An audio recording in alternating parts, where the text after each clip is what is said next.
So I made a game where you can't exactly control the player. So I already made a game with this type of field called birdie flap, where you control the pipes, but since you're controlling the pipes, the player is the pipes. Or maybe the player is the bird, but we will never know. Anyways, I made a game called Where Are the Controls, where the player is a white block that has the ability to manipulate the platforms it's touching. Yeah, this is very, very fun, sliding on this platform. So far, this game has 6 levels, 4 mechanics, and some ideas I would like to express in this video. So this is the rotate platform, which, well, it rotates. Yeah. In order to do this, I have to check if the player is touching the platform with this part of the script. And if touching is true, you could rotate the platform using D and A. Next is the jump pad, which propels the player in the direction it's facing. Like here, the player is having a bouncy party for when you subscribe.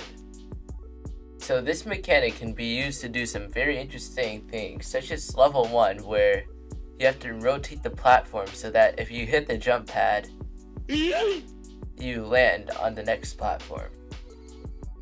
So the jump pad works by using a collision to add force to the player's rigid body, and then this part actually finds the player's rigid body. Next, I created these moving platforms, which they're interesting. So allow me to explain. So a normal moving platform would have the player stick with its platform. You can see here that the player didn't actually move with the platforms though. And that's because I was too lazy to look at any of these tutorials. I mean, there's so many, so there's no reason why. This does allow for some interesting things to happen, such as this. The code for this is actually really similar to the rotating platform, which checks if the player is touching the platform and then moves it if the player is touching the platform, using DNA of course. So here I have a rotator and I also have a platform under it. If I rotate the rotator, the platform under it also rotates. The code rotating the other platform is so simple that I'll give you 5 seconds to guess it before I reveal it. Okay, yeah, so this is it. And the final thing I created is a teleporter. Like here, the player is stuck in an infinite loop of teleporting. This is pretty much just featured in the last level, where the player teleports from here all the way to here.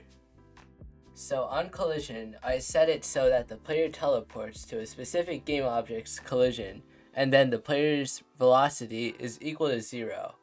As for the ideas, I thought it would be like an interesting idea to have a fake player that can't actually control the platforms, but could interact with the end button. From here on, there's going to be gameplay from my game, so I recommend playing it on itch.io. I will provide the link in the description or comments.